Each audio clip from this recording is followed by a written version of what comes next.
So hello guys, welcome back to the channel. और आज मैं आपको एक्सप्लेन करूंगा द क्राउन के सीजन 1 का एपिसोड 10। इस सीजन का लास्ट एपिसोड होने वाला है, तो गाइस जल्दी से चैनल को सब्सक्राइब कर दो और वीडियो को लाइक कर दो। बिना किसी देरी के अब अपनी वीडियो को शुरू करते हैं।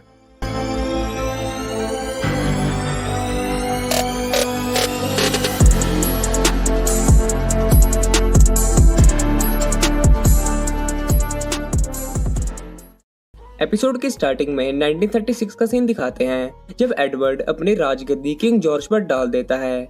तब किंग जॉर्ज कहते हैं कि तुम एक औरत के लिए अपने भाई और मुल्क को छोड़ रहे हो, जो कि बिल्कुल गलत है। और फिर किंग जॉर्ज एलिजाबेथ और मार्गरेट को प्रॉमिस करवाते हैं कि तुम किसी और के लिए कभी भी एक दूसरे को नहीं छोड़ोगी। फिर दिखाते हैं कि एलिजाबेथ माइकल को कहती है कि अब पीटर के वापस आने का टाइम आ गया है, क्योंकि अब मार्गरेट मेरी परमिशन के बिना शादी करवा सकती है। फिर माइकल एलिजाबेथ को बताता है कि अब वो शादी नहीं करवा सकती, बल्कि अपनी शादी की परमिशन वो कैबिनेट में भेज सकती है, और जब तक उनकी मंजूरी नहीं होगी तब तक वो मैरिज नहीं करवा सकती। और एलिजाबेथ को इस बारे में बिल्कुल भी नहीं पता था। फिर दिखाते हैं कि एलिजाबेथ मार्गरेट से थोड़ा और टाइम मांगती है, जिससे मार्गरेट गुस्सा हो जाती है। और फिर दिखाते हैं कि एलिजाबेथ फिलिप को ऑस्ट्रेलिया ओलंपिक गेम्स में अपने बिहाफ पर जाने को कहती है, और फिलिप मना कर देता है, क्योंकि उसे पता चल जाता है कि यहाँ पर किसी को फिलिप पसंद नहीं है और सभी चाहते हैं कि वो यहाँ से दूर चला जाए। और फिर दिखाते हैं कि न्यूज़पेपर में मार्गरेट और पीटर की मैरिज की खबरें छपने लग जाती हैं, और फिलिप मार्गरेट से मिलता है और कहता है कि एलिजाबेथ तुम्हारी जिंदगी में भी परेशानियां ला रही है।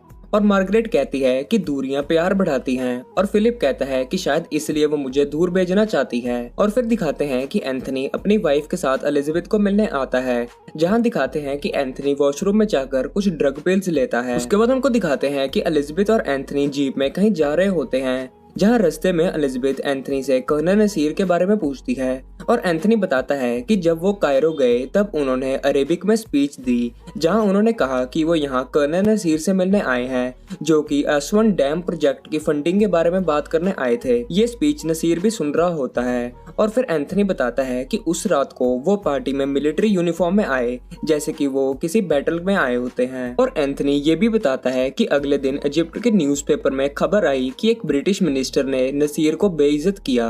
और एलिजाबेथ कहती है कि उनकी तरफ दोस्ती का हाथ बढ़ाना ही सही रहेगा। और फिर एलिजाबेथ एंथनी से मार्गरेट की बात करती है, और एंथनी कहता है कि बहुत से लोग इनकी मैरिज के खिलाफ हैं। और एलिजाबेथ कहती है कि अब मैंने अपना प्रॉमिस किया है और मैं वो तोड़ नहीं सकती।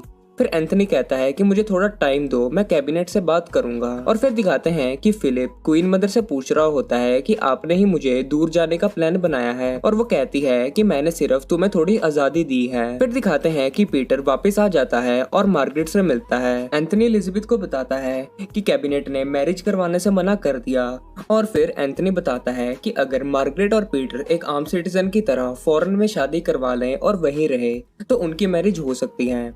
और मार्गरेट को लगता है कि ये सब जान के कर रहे हैं ताकि वो पीटर से शादी करवाने से मना कर दे। फिर एलिजाबेथ एंथनी को कहती है कि कैबिनेट में एक और बार इस बात पे चर्चा करो।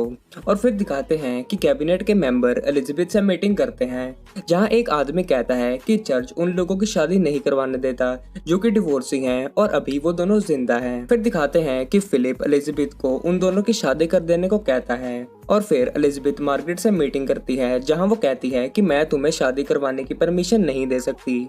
उसके बाद मार्गरेट पीटर को मिलती है और कहती है कि मैं किसी और से शादी कभी नहीं करवाऊंगी। और पीटर स्पीच देता है और कहता है कि उसने और मार्गरेट ने फैसला लिया है कि वो शादी नहीं करेंगे। और पीटर कहता है कि अब मैं वापस ब्राजील जा रहा हूँ। फिलिप एलिजाबेथ को कहता है कि वो ऑस्ट्रेलिया ओलंपिक्स में जा रहा है। और फिर दिखाते हैं कि एंथनी ड्रग्स लेकर एक टेबल पर गिरा हुआ होता है, और यहाँ हमारा सीजन 1 पूरा खत्म होता है। वीडियो अगर अच्छी लगी हो तो प्लीज वीडियो को लाइक कर देना और चैनल को जरूर सब्सक्राइब कर देना। मिलते हैं किसी और न्यू वीडियो में।